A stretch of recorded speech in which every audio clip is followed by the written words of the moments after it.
오늘 하나님 주시는 말씀 고린도전서입니다. 신약성경 고린도전서 5장 6절에서 13절까지의 말씀입니다. 5장 6절부터 13절까지의 말씀 제가 봉독해 드립니다. 너희가 자랑하는 것이 옳지 아니하도다. 적은 누룩이 온 덩어리에 퍼지는 것을 알지 못하느냐. 너희는 누룩 없는 자인데 새 덩어리가 되기 위하여 묵은 누룩을 내버리라. 우리의 유월절 양 곧 그리스도께서 희생되셨느니라. 이러므로 우리가 명절을 지키되 묵은 누룩으로도 말고 악하고 악의에 찬 누룩으로도 말고 누룩이 없이 오직 순전함과 진실함의 떡으로 하자. 내가 너희에게 쓴 편지에 음행하는 자들을 사귀지 말라 하였거니와 이 말은 이 세상에 음행하는 자들이나 탐하는 자들이나 속여 빼앗는 자들이나 우상 숭배하는 자들을 도무지 사귀지 말라 하는 것이 아니니 만일 그리하려면 너희가 세상 밖으로 나가야 할 것이니라. 이제 내가 너희에게 쓴 것은 만일 어떤 형제라 일컫는 자가 음행하거나 탐욕을 부리거나 우상 숭배를 하거나 모욕하거나 술 취하거나 속여 빼앗거든 사귀지도 말고 그런 자와는 함께 먹지도 말라 함이라. 밖에 있는 사람들을 판단하는 것이야 내게 무슨 상관이 있으리오마는 교회 안에 있는 사람들이야 너희가 판단하지 아니하랴. 밖에 있는 사람들은 하나님이 심판하시려니와 이 악한 사람은 너희 중에서 내쫓으라. 아멘.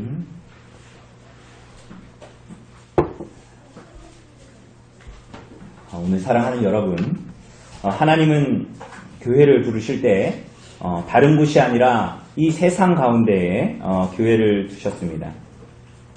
그래서 세상으로부터 부르심을 받은 택자들의 모임, 세상으로부터 구별함을 받은 자들의 모임이 바로 교회입니다. 교회, 그죠? 이 세상에 있는 이 모든 교회들은 이전에 있었던 모든 교회들도 오늘날 있었던 모든 교회들은 다 많은 박해와 어려움을 당했습니다. 이 세상에서. 왜냐하면 이 세상은 빛을 싫어하고 죄인들은 하나님을 싫어하기 때문이죠.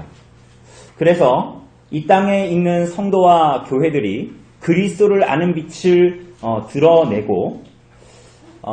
드러내면 그로 말미암아 자신들의 죄가 비추임 받는 것을 싫어했던 것이죠. 그래서 세상은 언제나 교회와 성도들을 핍박하고 어렵게 했는데 그 모든 상황 가운데에서 하나님은 교회를 언제나 지키시고 보호하셨습니다. 그래서 아무리 어려운 시대라고 해도 어떤 박해와 고난 속에서도 하나님은 그분의 교회를 통치하셨습니다. 그리고 놀랍게도 오히려 박해와 고난 가운데에 교회가 모든 성도들이 오히려 그들의 믿음을 더욱더 굳건히 지킴으로 세상 가운데 하나님을 믿는 경건한 신앙이 무엇인지를 증거했고 그리고 그들의 모든 성도들의 경건한 삶과 교회를 통하여서 그리스도의 영광이 이 세상 가운데 비추이고 드러나도록 하나님께서 역사하셨던 것입니다. 그리고 그것을 이 모든 교회와 성도들은 신앙 고백과 삶으로 증거했던 것이죠. 제가 얼마 전에 다녀온 이 터키에는 데링쿠유라는 곳이 있습니다. 이곳은 이 성도들이 이 터키 땅에 살았던 성도들이 교회에 대한 박해가 일어나자 신앙을 지키고자 이 땅 속으로 불을 파고 들어갔던 그 지하교회가 있습니다. 마치 카타콤베, 로마에 있는 카타콤베처럼 그들의 신앙을 지키기 위해서 지하교회로 들어간 것입니다. 토끼굴처럼 파놨고 저같이 작은 사람도 이렇게 고개를 숙이고 가야 하는 그런 정말 미로 같고 거미줄 같은 개미굴 같은 굴을 만들어 놨는데 그게 지하 7층까지 있습니다. 지하 7층까지 있어서 원래 그게 발견되지 않았었는데 1960년에 어떤 농부가 자기 닭이 이렇게 닭장에 넣으려고 하는데 자꾸 도망가가지고 그 닭을 쫓다가 그 닭이 어떤 굴로 숨어 들어갔는데 그것이 바로 이 데링쿠유에 있는 이 지하교회 1960년에 발견된 굴입니다. 그 얼마나 지하교회를 그 땅속 깊이 이 굴로 만들어 놨는지 일본의 어떤 신혼부부는 신혼여행으로 터키를 가서 데링쿠유 그 지하교회 굴로 들어갔는데 길을 잃어버려서 이틀 동안 거기에 갇혀 있다가 구출을 받았습니다. 이틀 동안 그 어두운 데 갇혀서 길을 못 찾아가지고 못 나왔던 거죠. 그런 가운데에 있었던 이 핍박 가운데, 박해 가운데 있었던 터키의 성도들과 교회들이 그곳으로 숨어 들어갔음에도 불구하고 그들은 거기서 하나님을 예배하는 것을 그치지 않았습니다. 그 땅 속에 깊은 땅 속으로 들어가면서도 거기에 십자가 모양의 형태의 이 공간을 만들어서 우린 지금 오늘 앉아서 이렇게 예배 드리는데 그곳에서 있는 모든 성도들이 이렇게 서서 이 수십 명씩 모여서 하나님을 예배했던 예배당의 공간이 있고 그 지하교회 안에 있으면서도 말씀으로 교회를 섬겨야 하는 목사들을 배출하기 위해서 신학 교육을 했던 그런 교실도 남아 있습니다. 교실이라고 해봤자 그냥 이 돌로 다듬은 그냥 이 탁자하고 돌로 만든 그냥 돌을 그대로 깎아놓은 테이블밖에 없죠. 그리고 그 지하교회 안에서 신앙을 지키면서도 그 안에서 태어나는 그 믿음의 아이들에게 믿음을 고백하고 세례를 주기 위해서 이 땅을 파서 물이 이렇게 모여지게 해서 마치 목욕탕처럼 온탕처럼 그렇게 모이게 해서 세례를 주는 세례터도 그 지하교회 안에 그 지하 7층 안에 남아있는 것을 우리가 볼 수가 있습니다. 그 믿음의 선배들이 언제나 이 땅의 교회와 성도로 살아갈 때 박해 가운데에서도 신앙을 지켰던 것은 많은 역사적인 증거와 자료들이 이미 남아있지요. 사랑하는 여러분, 교회가 이런 역사 가운데 있었습니다. 하나님께서 그 가운데 지키셨고 우리가 상식적으로 생각해보면 그런 어려움과 박해 속에 있을 때 교회가 멸망할 것 같지 않습니까?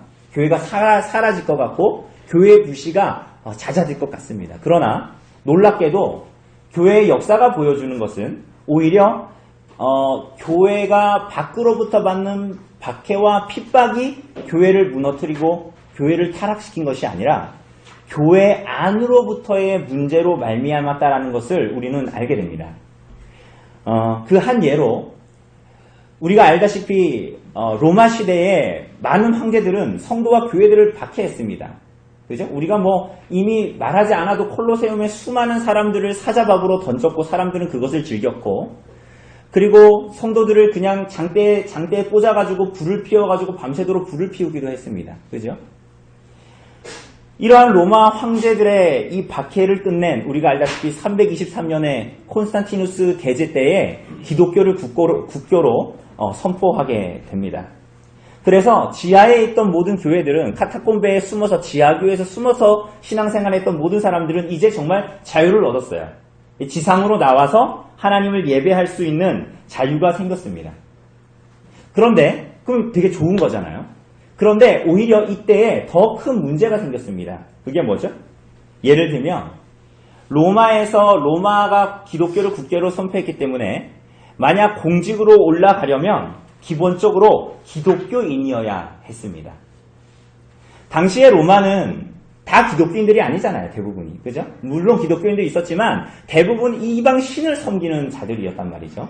그런데 콘스탄티누스 대제가 기독교를 국교로 선포하자 뭔가 공직에 여기도 공직에 계신 분들이 있잖아요.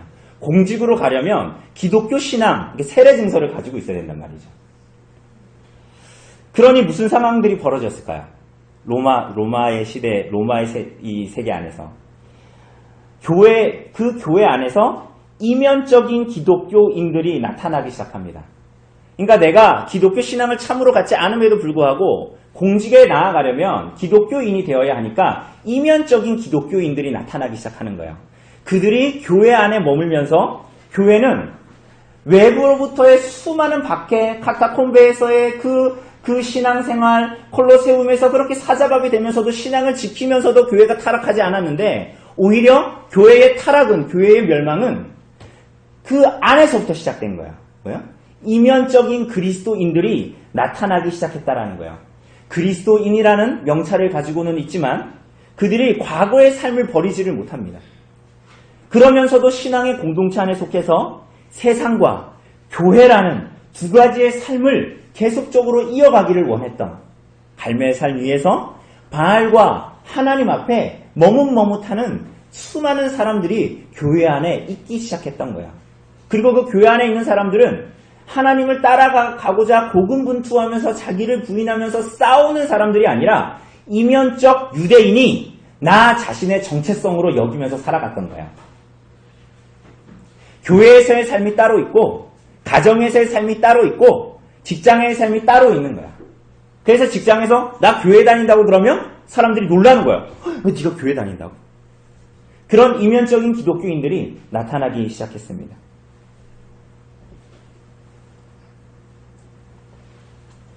물론 모두가 그런 것은 아니지만 이런 기독교인들이 많아지면서 교회 안에는 위선과 가식들이 나타나게 됐고 그러한 죄들로 교회는 타락하게 되고 교회의 교회됨을 잃어버리기 시작했습니다.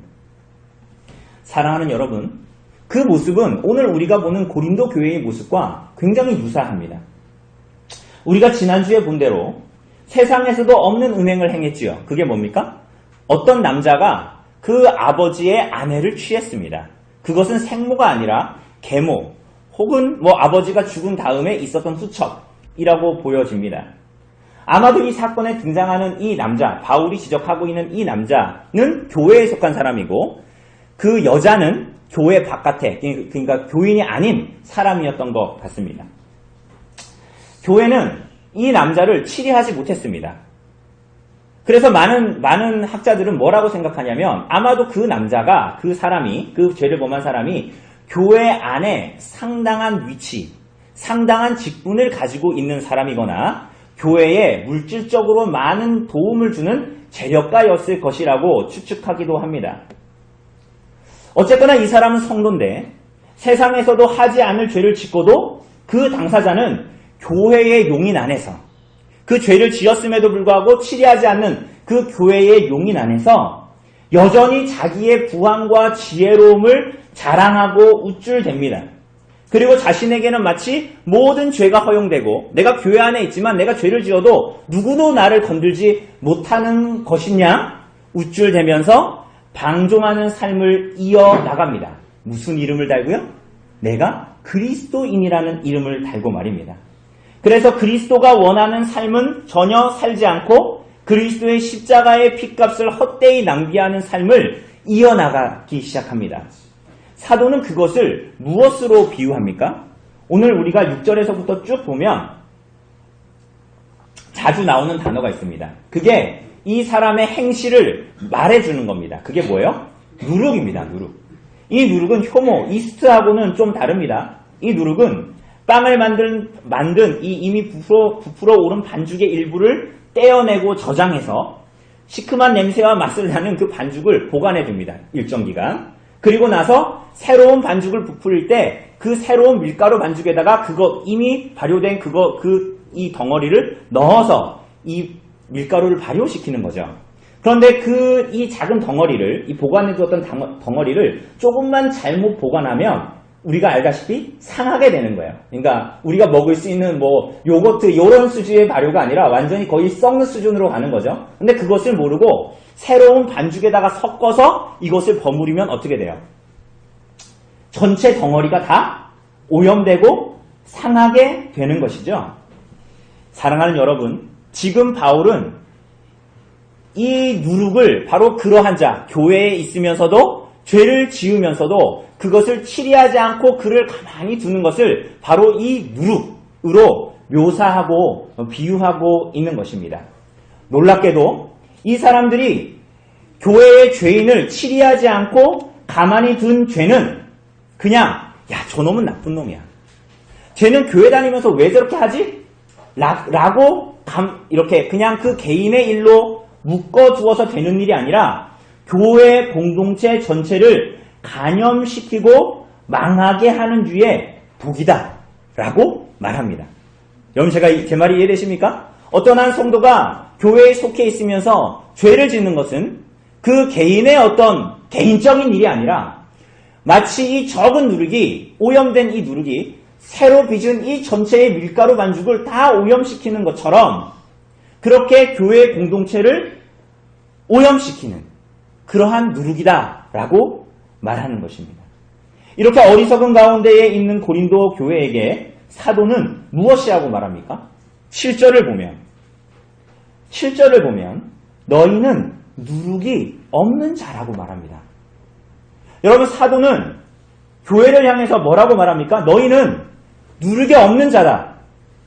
누룩이 제거된 자다. 정화된 자다. 새로운 밀가루 반죽 덩어리다 라고 말합니다.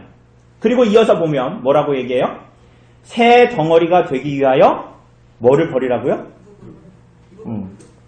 묵은 누룩을 내버리라 라고 말합니다. 새 덩어리가 되기 위하여 묵은 누룩을 내버리라. 여러분, 이 말을 잘못 해석하면 마치 이 묵은 누룩을 버리라는 이 말이 어떤 도덕적인 명령처럼 여겨집니다. 그러니까 내가 뭘 어떻게 살아야 어떻게 새 덩어리가 된다라고 생각이 되기도 합니다. 그러나 바로 다음에 이어서 보면 뭐라고 얘기합니까? 우리의 유월절 양 곧 그리스도께서 어떻게 되셨다고요? 희생되셨다라고 말합니다. 이게 무슨 말이죠? 여러분, 이것은 이스라엘의 역사적인 맥락들이 있습니다. 우리가 다 아는 것입니다. 이스라엘 백성들이 애굽에서 나오기 전날 밤 최초의 유월절에 이스라엘 각 가정은 뭘 해야 됐죠? 양을 잡아야 했습니다. 양을 죽여야 했습니다. 그 양을 죽이고 어떻게 했습니까? 그 피를 받아서 어떻게 했어요? 문설주와 인방에 다 발랐고, 그리고 그 문설주와 인방을 다 피를 발라서 그 밤에 죽음의 천사, 장자의 생명을 가지러 오는 그 천사가 그 피가 발려진 집은 넘어가서 죽음은 면하게 됐습니다. 그리고 그 양을 잡은 각 가정의 모든 구성원들은 그 집에서 뭘 먹었죠? 그 양을 잡아 먹어야 했습니다. 그리고 그들은 애굽의 생활에서 하루빨리 벗어나고 지체하지 않기 위해서 평상시에는 빵을 부풀려 먹었겠죠. 그죠? 그런데 이날에는 어떻게 먹어야 됐어요? 어떤 빵을 먹어야 했어요? 누룩이 없는 빵을 먹어야 했습니다. 그래서 이스라엘 백성들은 출애굽기 13장에 나와 있는 것처럼 이후에 유월절을 지킬 때, 이 최초의 유월절 이후에 유월절을 매년마다 지키지 않습니까? 그죠? 이 유월절을 지킬 때에 누룩이 든 빵의 모든 부스러기를 집안에서 제거해야 했습니다. 그러니까 이후에 모든 유월절을 지킬 때는 다 누룩이 있는 빵을 먹어요? 없는 빵을 먹어요? 누룩이 없는 빵을 먹어요. 근데 그 빵을 먹는데 그 유월절을 지킬 때는 그 집안의 부엌에서 모든 누룩을 하나라도 있으면 되지 않기 때문에 다 제거했다라는 거예요. 여러분, 심지어는 더 재미있는 것은 출애굽기 12장 15절이나 19절을 보면 유월절을 지킬 때, 만약 유월절을 지킬 때 유월절에 이어서 무교절을 지키잖아요. 일주일 동안. 무교절이 뭐예요? 누룩이 없는 빵을 먹는 날들이란 말이죠. 그런데 이 유월절 기간 동안 출애굽기 12장에 보면 만약 이 기간 동안 자기가 이스라엘 백성이라고 하면서 유교병을 먹는 자는, 유교병이 뭡니까? 누룩이 있는 빵을 먹는 자는 어떻게 해야 될까요? 출애굽기에 보면 재미있게도 그 사람들을 이스라엘에서 끊어라. 만약 유월절에 누룩이 있는 빵을 먹는 이스라엘 백성들이 있다면 그들을 이스라엘 회중에서 끊어라. 고린도서의 말대로 하면 뭐예요? 교회 공동체에서 그들을 끊어버려라 라고 말합니다. 그래서 7절과 8절에서 사도가 비유로 말하고 있는 이 묵은 누룩, 이 바로 이들이 끊어버려야 할 것들이죠. 오늘 사랑하는 여러분, 그러므로 사도는 지금 무엇을 말하고 있는 거죠? 너희는 누룩이 없는 자가 되었다. 어떻게 해요?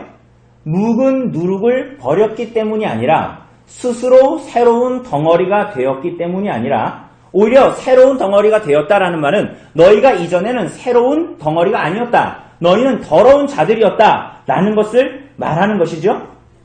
그들은 애굽에서의 유월절 첫날 밤에 희생된 유월절 양이신 그리스도의 속죄의 죽음으로 말미암아 새롭게 변화된 자들입니다. 유월절 어린 양이신 그리스도의 십자가의 대속의 사건으로 말미암아 새로운 덩어리가 된 자들입니다. 거듭난 자들, 그리스도와 함께 죽고 그리스도와 함께 살아난 자들이 되었습니다. 오늘 이곳에 모인 여러분과 저도 애굽에 종살이 하던 자들, 다시 얘기하면 이 세상의 공중권세 잡은 자의 마음에 흡족한 자들, 하나님의 말씀이 아니라 죄의 종살이 하던 자들이었는데 오늘 여러분과 저와 같은 사람들도 유월절 양이신 그리스도의 속죄 사건으로 말미암아 새 생명을 얻고 거듭나 새 생명을 누리며 누룩이 없는 새 덩어리가 되었습니다. 그죠? 그게 바로 오늘 이곳에 주일, 하나님을 예배하는 자리에 모인 여러분과 저입니다. 사랑하는 여러분, 그러므로 우리는 어떻게 이 땅을 살아가야 할까요? 8절을 보면 뭐라고 얘기합니까? 명절을 지키라. 어떤 명절 말입니까? 6월절입니다. 6월절을 기념할 때 이어지는 무교절 기간 동안 누룩을 넣지 않은 빵을 굽고 집안에 있던 모든 누룩들을 다 없애버린 것처럼 너희의 삶을 그렇게 살으라는 거예요. 더 이상 애굽에서 너희가 가지고 있었던 물은 누룩, 회심하기 전에 예수를 만나기 전에 했던 모든 행동들, 모든 삶의 방식들, 너희가 구원받기 전에 애굽에서 행했던 모든 삶의 방식들을 버리라는 것입니다. 왜요? 더 이상 여러분은 애굽에 속한 자가 아니게 되었기 때문입니다. 그러므로 이 땅에서 그리스도를 진실하게 믿는 모든 성도들의 일생은, 여러분과 저의 삶은, 구약의 이스라엘 백성들은 6월절을 일주일 지켰지만 오늘 여러분과 저는 그리스도로 말미암아 그리스도 안에서 누리는 6월절을 일평생 살아가는 자들, 그들이 누구예요? 오늘 여러분과 저입니다. 여러분, 그러면 여러분 일생의 6월절을 그리스도로 말미암아 누리게 된 오늘 이곳에 모인 성도들이요, 우리는 어떻게 살아야 할까요? 묵은 누룩을 버려야 합니다. 여러분이 이전에 가졌던 삶의 방식, 이전에 가졌던 마음의 태도, 이전에 했던 삶의 선택들 버려야 합니다. 그것은 묵은 누룩이고 악하고 악의에 찬 누룩입니다.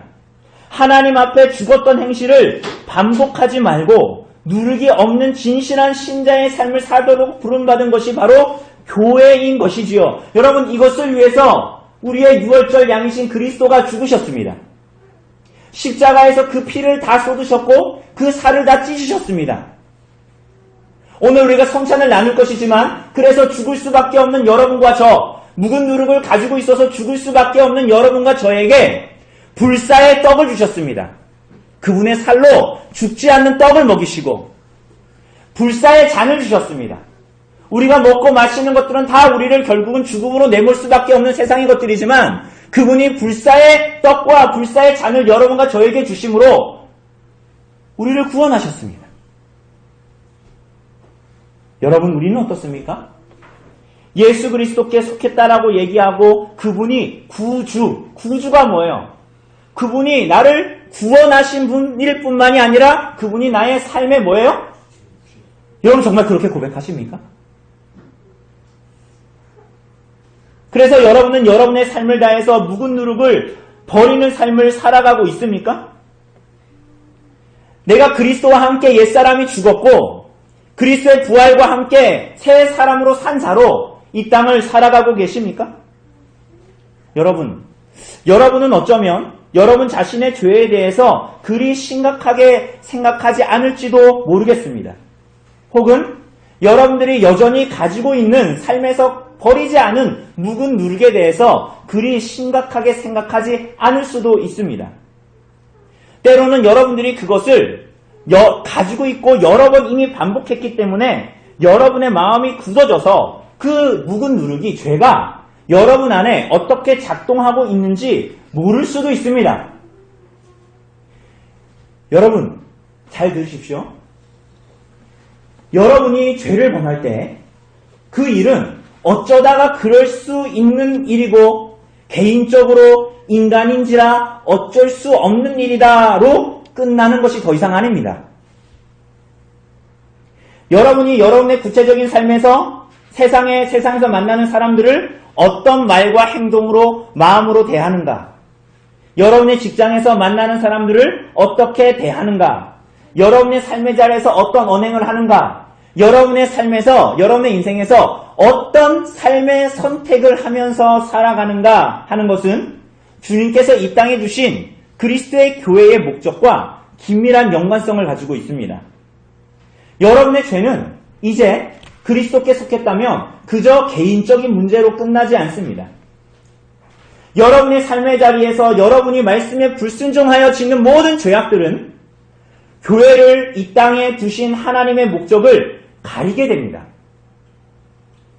여러분, 그리스도의 십자가의 복음이 우리들의 모든 삶을 바꾸고 하나님의 복음의 능력이 우리들을 변화시키는 그 능력에 대한 교회의 증거를 여러분들이 하나님의 말씀에 불순종하며 살아갈 때마다 그 증거를 파괴하는 것입니다.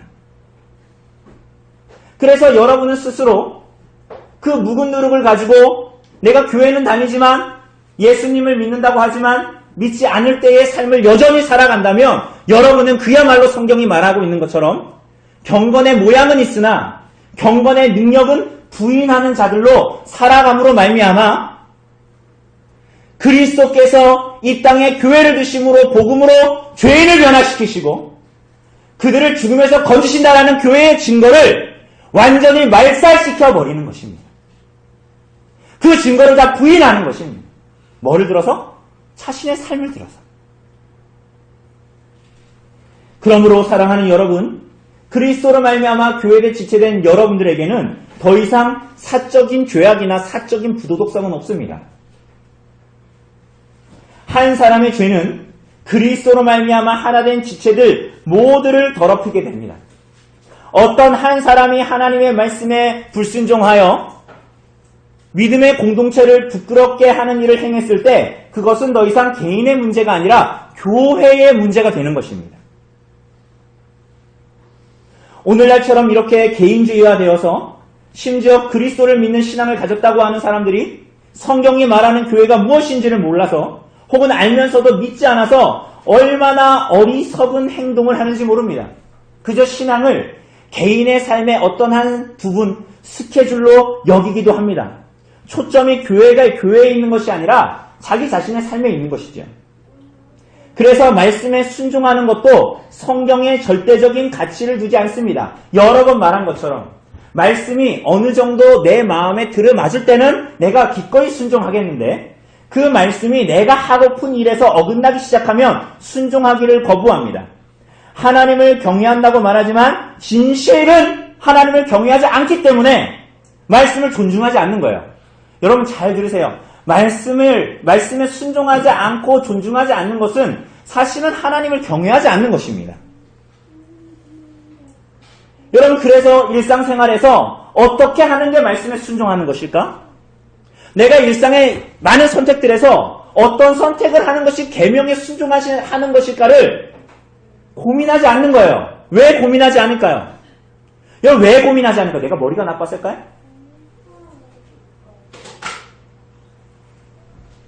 하나님을 경외하는 마음이 없기 때문에.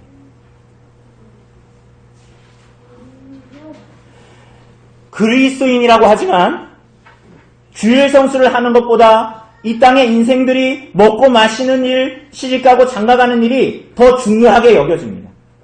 유월절을 기념하면서 살아가는 이 세상에서 묵은 누룩을 여전히 붙들고 살아가는 방식을 취하는 것입니다. 예배를 드리거나 성도의 교제로 모이는 영적인 일들을 소중하게 여기기보다는 여전히 육적인 일들, 내 눈을 만족하게 하고 내 손을 만족하게 하고 내 귀를 즐겁게 하는 일에 함몰되어 살아갑니다. 묵은 누룩을 붙들고 살아가는 것입니다. 유월절을 지키면서 누룩을 제거하지 않는 삶을 살아가는 것입니다. 그것을 출애굽기는 이스라엘 백성들에게 내치라라고 말하고 있는 것이에요. 성경은 뭐라고 말합니까? 자식을 사랑하는 자는 근실이 징계하느니라라고 말합니다. 초달하지 않는 자는 자식을 사랑하지 않는 것이라고 잠언 13장은 말합니다. 그러나 심지어 신앙을 가진 사람들이라 해도 세상의 교육학과 심리학과 아동 발달학을 붙들고 회초리를 대는 것은 이 시대에 맞지 않는 논리라고 말합니다. 하나님보다 100년도 안 되는 인생의 지식이 훨씬 더 지혜롭고 가치 있다라고 교만하게 말하는 것입니다. 사랑하는 여러분, 성도들의 이러한 모든 죄는 세상을 닮은 그러한 삶에서 보이는 부도덕과 불의한 삶은 그저 자신에게만이 아니라 교회 공동체를 피폐하게 만듭니다. 여러분 그 구체적인 내용들이 뭡니까? 여러분 그것이 10절과 11절에 반복해서 나타납니다. 10절을 보면 음행,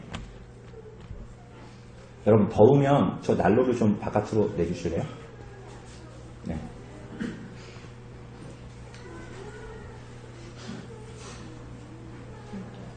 여러분 10절을 보면 10절을 보면 음행, 탐하는 것, 속여 빼앗는 것, 우상숭배를 말합니다. 이것들은 모두 다 세상에 속하는 묵은 누룩인데 여러분 이것은 피할 수 없대요. 여러분 왜 피할 수 없다라고 말합니까? 왜 피할 수 없대요? 세상은 음행과 탐하는 것과 속여 빼앗는 것과 우상숭배가 횡행하기 때문이에요. 그렇죠? 맞지요? 이것을 우리는 피할 수 없어요.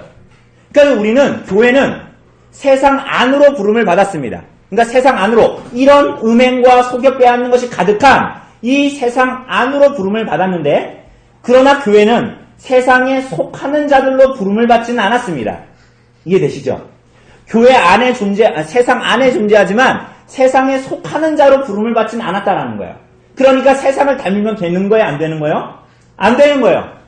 교회는 이렇게 사악하고 어그러진 세대에서 계속 존재하면서 세상에서 물러나지 않고 하나님은 교회가 이 세상에서 증인이 되기를 요구하십니다. 여러분, 하나님을 등진 이 세상 사람들이 음행하는 거 당연합니다. 여러분, 음행하는 게 당연해요. 음란한 말과 음란한 농담 짓거리를 주일이든 어떤 날이든 상관없이 세상 사람들이 하는 건 당연하단 말이에요. 세상 사람들이 당군을 모시는 거는 행사를 하고 그러는 것 당연하고요. 단오 때에 저 대관령에서 신을 모시고 내려오는 거는 당연하단 말이에요. 세상 사람들은. 여러분, 세상 사람들이 자기와 결혼으로 언약한 남편이나 아내에게 불충실한 건 당연하단 말입니다. 세상 사람들이 다른 사람의 권리는 무시하면서라도 자기네 권리를 충실하려고 하는 거 당연한 겁니다. 재물에 대해서는 무제한적으로 가지려고 하는 것, 저 사람의 손에 있는 돈을 빼앗아서라도 내가 더 많아지고자 하는 것 당연한 것입니다.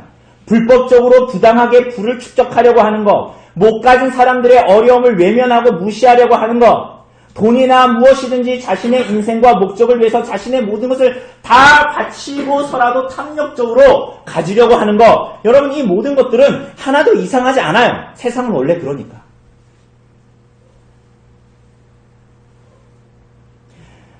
여러분, 나쁜 놈들이 세상에 넘쳐나는 걸 어떻게 막겠습니까?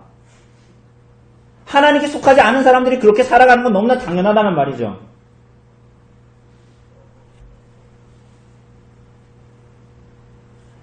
여러분, 세상 사람들이 어떤 기회만 생겨도 혹시 불법이라도 행해서 돈만 얻을 수 있다면,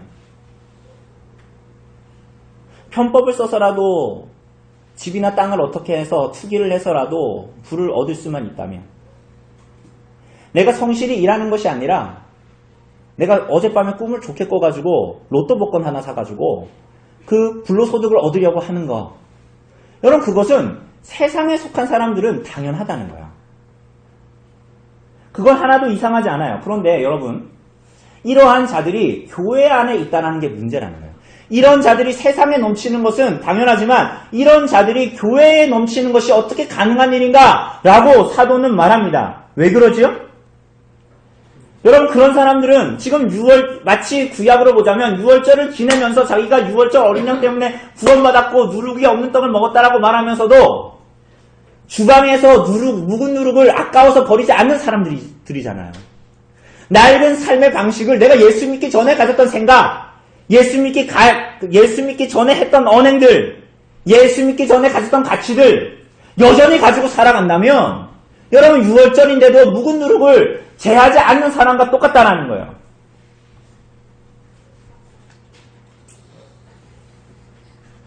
오늘 사랑하는 여러분, 이것은 얼마나 무서운 말입니까? 이런 자들이 교회에 있다는 것은 얼마나 무서운 말이죠? 여러분 11절을 보세요. 11절을 보면 만일 이런 세상에서 만일 어떤 형제라 일컫는 자가 그리스도인이라고 하는 자가 음행을 하고 탐욕을 부리고 우상숭배를 하고 모욕하고 술 취하거나 속여 빼앗으면 그와 사귀지도 말고 함께 먹지도 말라라고 말합니다. 여러분, 이 11절에 나오는 죄의 목록들은 교회 안에 있는 자들이 이런 삶을 살면 그들과 교제하지 말라라고 하죠. 여러분, 이와 비슷한 목록이 갈라디아서 5장에 나옵니다. 갈라디아서 5장 19절 21절에 나오는 악의 목록과 굉장히 유사한데 제가 읽어드리겠습니다. 육체의 일은 분명하니 곧 음행과 더러운 것과 호색과 우상숭배와 주술과 원수 맺는 것과 분쟁과 시기와 분냉과 당짓는 것과 분열함과 이단과 투기와 술취함과 방탕과 또 그와 같은 것들이라. 굉장히 비슷하죠? 고린도 교회에 있었던 일들과 굉장히 또 비슷하죠? 그런데 여기서 중요한 것이 뭐예요? 그 다음이에요. 이런 일을 행하는 자들은 하나님 나라를 유업으로 받지 못하리라. 뭐라고요? 자기가 6월절 어린 양의 피로 구속함을 받았다라고 얘기하면서 여전히 그리스도인이라고 칭함을 받으면서도 여전히 묵은 누룩을 가지고 이러한 악을 행하며 여전히 애굽의 삶의 방식과 낡은 사고방식과 여전히 그런 가치를 가지고 살아가는 자들은 그럴 수 있는 것이 아니라 하나님 나라에 들어가지 못한다. 하나님의 유업을 얻지 못한다. 라고 말합니다. 여러분, 이것은 굉장히 무서운 경고의 말씀입니다. 11절의 목록에서 말하는 탐욕은 뭡니까? 여기 탐욕은 뭐예요? 여러분, 우리가 살고 있는 이 현대의 사회에 너무나 흔한 죄악입니다. 너무나 흔해서 죄악이라고 여기지 않아요. 심지어는 우리가 살고 있는 자본주의 사회에서는 탐욕은 자본주의의 원동력이라고 말하지요. 이게 뭐예요? 다른 이들보다 더 많이 갖고 우월해지려는 욕망입니다. 탐욕.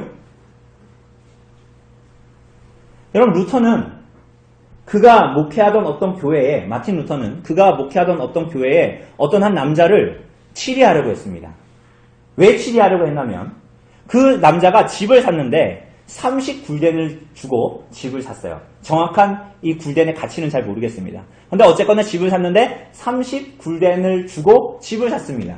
근데 이 남자가 어떤 당시의 상황에 어떤 인플레이션이나 뭐 이런 게 있었겠죠? 물가의 변동이나. 그리고 얼마 지나지 않아서 30굴덴을 주고 산 이 집을 400굴덴으로 팔려고 했습니다. 좋은 일입니까? 나쁜 일입니까? 이게 뭐 30굴덴인데 지금 물가가 올라가서 400굴덴에 팔겠다는데 그게 무슨 죄예요? 우리가 살고 있는 자본주의 사회에서. 그런데 루터는 글을 보면서 곱비 풀린 탐욕을 붙드는 자다라고 얘기했습니다. 그래서 너가 150굴덴 이상으로 그 집을 판다면 교회에서 너를 출교시킬 것이다 라고 경고했습니다. 여러분, 오늘날 사람들은 자기 집을 어떤 가격에 팔든 무슨 상관이겠어 라고 말하지만 그것이 얼마나 그 영혼의 탐욕을 부추기는가, 그것이 얼마나 세상을 닮은 묵은 누룩의 가치를 붙들고 사는 삶의 방식이기 때문에 성도와 교회의 영광을 무너뜨리는가를 루터는 고발했던 거예요.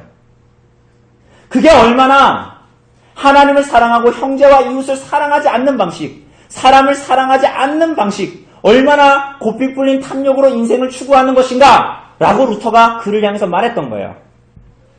여러분, 제가 본의 아니게 몇 번 말했지만 서울의 반포아파트라는 곳이 있죠? 이것은 재건축 때문에 굉장한 귀신 같은 집인데 정말로 굉장한 평수도 엄청 작고 굉장한 가격을 부르는 곳이 되어버렸습니다. 그래서 많은 사람들은 그 집이 귀신 같은데 안 파는 거죠. 왜? 재건축을 기다리면서 그 엄청난 차익을 노리는 거예요. 여러분, 남소일교회에 그 반포아파트 옛날부터 거기 있었던 사람들은 얼마나 많이 그 아파트를 가지고 있겠습니까? 근데 어느 날 화종구 목사님이 한 2명 모인 게 아니라 성도들이 무수하게 모인 새벽 기도회 때 이렇게 얘기했어요. 반포아파트 재건축으로 얻는 말도 안 되는 이득이 있을 겁니다. 그 투기와 같이 얻게 된 것들, 부지런히 일해서 얻지 않은 소득들, 자기 원래 돈 빼고 다 국가에 헌납하십시오.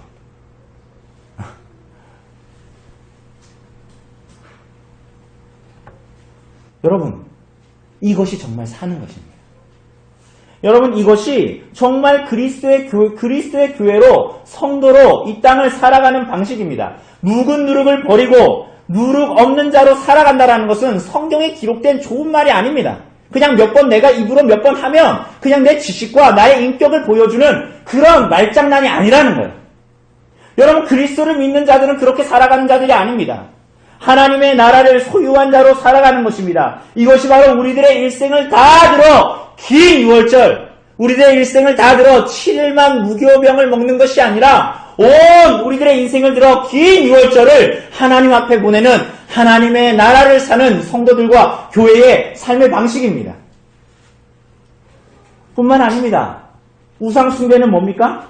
소비하지 않으면 죽을 것 같이 여기고 무엇인가를 갖기 위해서 살고 하나님이 아닌 다른 것들을 맹신하며 성공을 끝없이 추구하는 끝없는 자기숭배, 자아숭배, 자기의 만족을 하나님에게서 구하지 않고 자기 자신과 모든 인생의 다른 것에서 인생의 본질을 찾으려고 하는 이 모든 것들이 우상숭배이지요. 그리스도인이라고 하면서 세상이 추구하는 성공을 추구한다?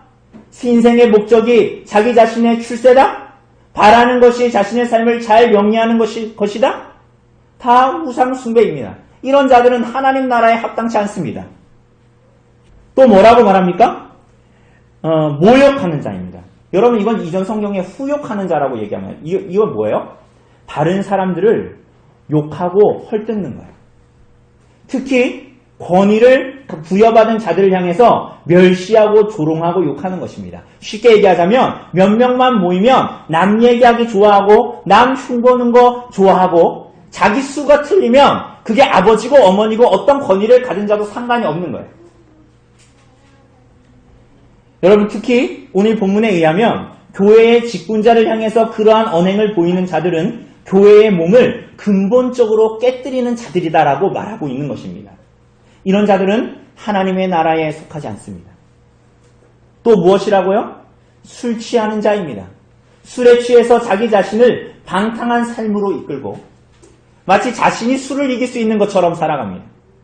그래서 절제하지 못하는 삶의 방식을 취하기를 좋아하고 성령에 사로잡히는 것이 아니라 죄 가운데 자신의 삶을 내어주는 삶의 방식과 태도를 취합니다. 특히 당시에 술 취하는 것은 우상 숭배와 긴밀한 연관을 가지고 있는데 그것은 자신의 삶을 하나님이 아닌 우상을 닮은 삶의 방식으로 취하는 걸로 나아가는 삶의 방식을 이야기합니다. 사랑하는 여러분 잘 들으십시오. 이러한 자들은 하나님 나라에 들어갈 수 없습니다.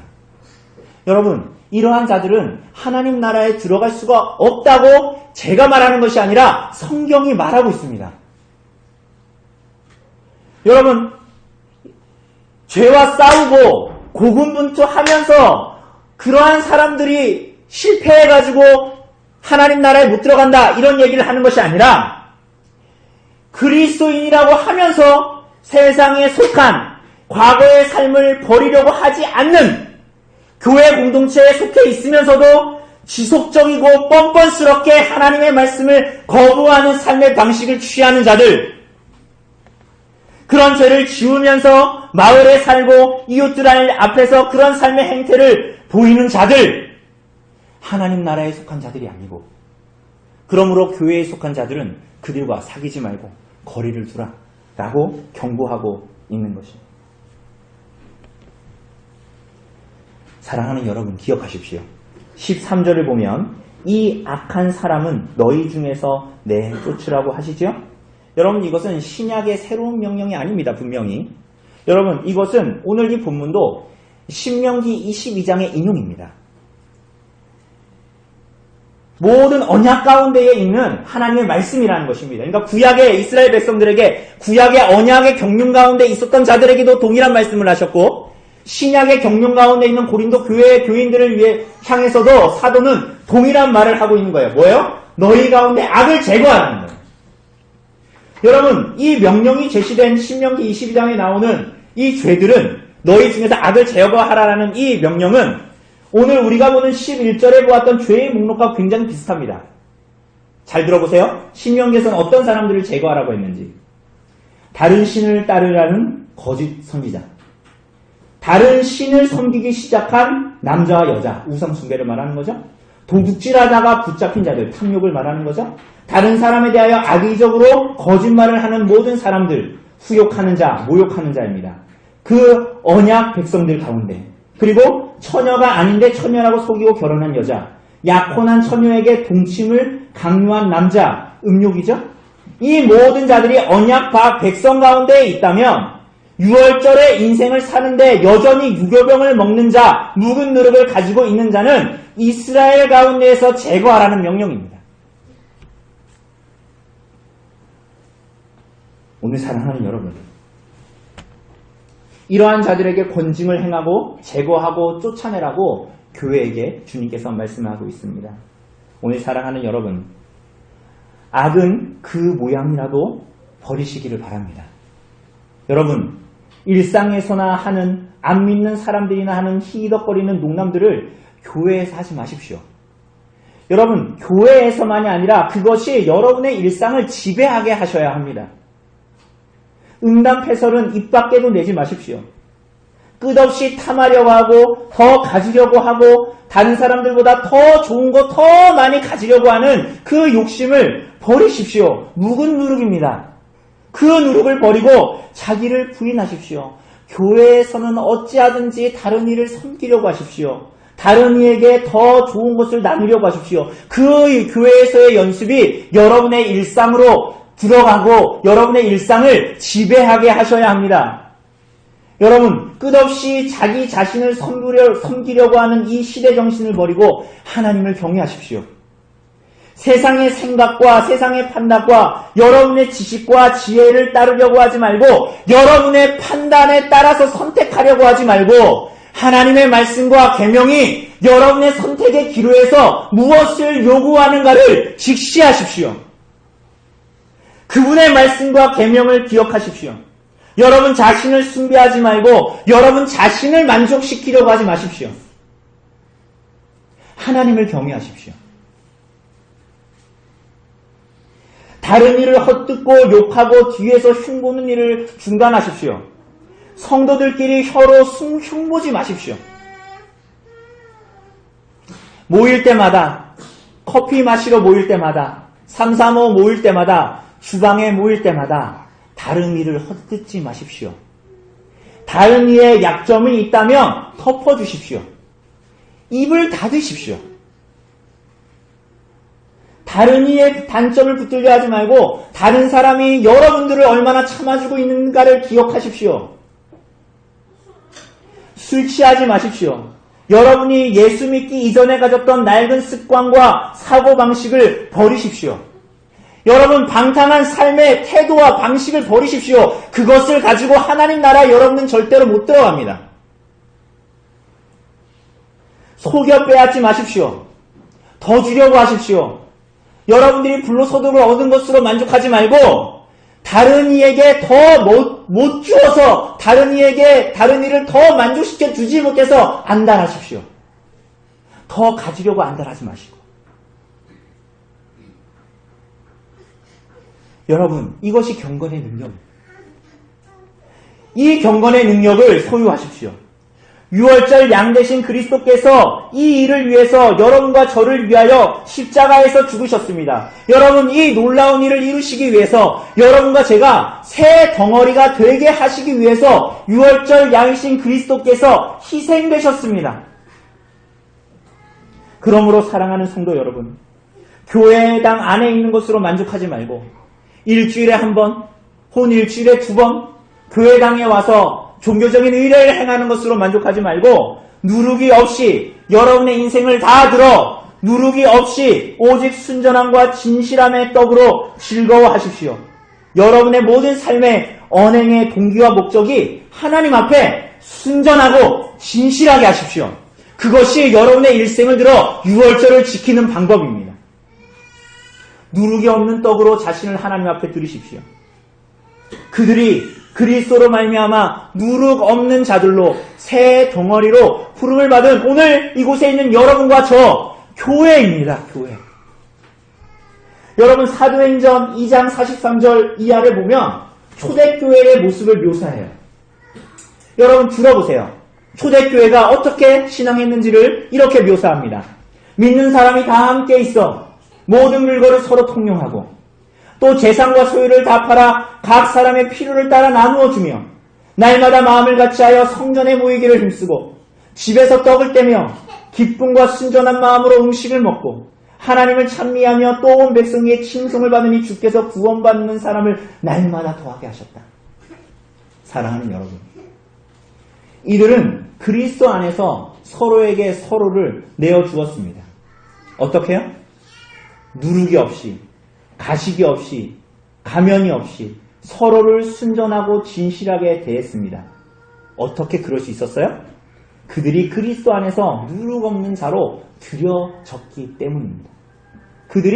그래서 그들이 그리스도의 몸을 나누고, 성찬을 나누고, 서로의 것을 나누고, 성찬과 애찬을 나누므로 세상에 있는 그리스도의 몸으로서의 한몸됨과 연합을 증거했던 것입니다. 이렇게 그리스도를 믿는 교회가 묵은 누룩을 버리고 하나님을 향해서도 서로를 향해서도 묵은 누룩을 버리고 새 덩어리가 되기 위하여 그리스도의 십자가의 대속을 기억하고 6월절의 인생을 살아가기 시작했을 때 교회는 정말 새 덩어리 된 것, 교회를 교회되게 하신 것을 맛보기 시작했습니다. 여러분 기억하십시오. 여러분 이때야 그리스도인들은 그분의 교회에서의 연합을 맛보고 그때야 성도들은 개개인이 아니라 그리스도의 십자가의 대속의 핏값을 주고 산 모든 성도들이 그때야 그분 안에서의 교제를 누려야 할 대로 누리면서 하나님의 뜻을 교회에 나타내기 시작했습니다. 여러분 그때에 하나님은 교회에 세상이 교회로 하여금 그리스도를 목격하게 했던 거예요. 여러분 그때에 세상은 교회를 통하여 그리스도를 목격하게 된 것입니다. 여러분 권면드립니다. 만일 여러분이 세상을 닮은 삶의 방식을 반복해서 고수한다면 여러분 반드시 교회로부터 치료를 받을 줄을 알고 계셔야 합니다. 여러분이 반복해서 여러분의 삶에서 말씀의 순종을 게을리하고 세상과 다르지 않은 죄를 짓기를 반복한다면 여러분들은 교회에서부터 잘려냄을 당할 것입니다. 그것은 하나님 나라에 합당하지 않다는 표이고 거룩하게 구별된 누룩 없는 떡인 성도들의 거룩한 모임에 합당하지 않은 자라는 표이기 때문입니다. 하나님의 나라에도 합당하지 않은 자요 거룩한 새 덩어리로 부름을 받은 그리스도의 거룩한 무리들에게도 합당하지 않은 자이기 때문입니다. 사랑하는 여러분, 과거의 삶과 방식을 버리지 못한 분들이 있다면 신앙 공동체에 속해 있음에도 불구하고 두 가지 삶을 추구하는 분들이 있다면 그 자리에서 여러분 돌아서십시오. 죄를 고백하십시오. 그리스도께서 여러분을 누룩 없는 자가 되게 하시기 위해서 십자가에서 죽으셨습니다.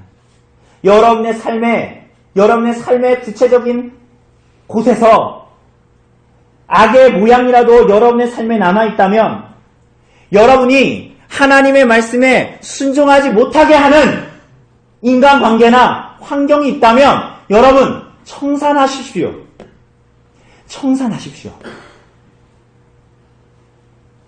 하나님의 말씀에 순종하기를 반대하고 악하고 악의에 찬 누룩이 여러분의 삶에 남아있다면 여러분 청산하십시오. 새 덩어리가 되기 위해서 묵은 누룩을 버리십시오. 아까워하지 마십시오. 하나님 나라에 속한 것이 아닙니다. 여러분 그렇게 하나님 앞에 순전함과 진실함을 회복함으로 여러분은 그리스도 안에서의 참된 연합 뿐만이 아니라 교회의 지체들 안에서의 진정한 연합, 하나됨 경험하게 될 것입니다. 성경의 약속입니다.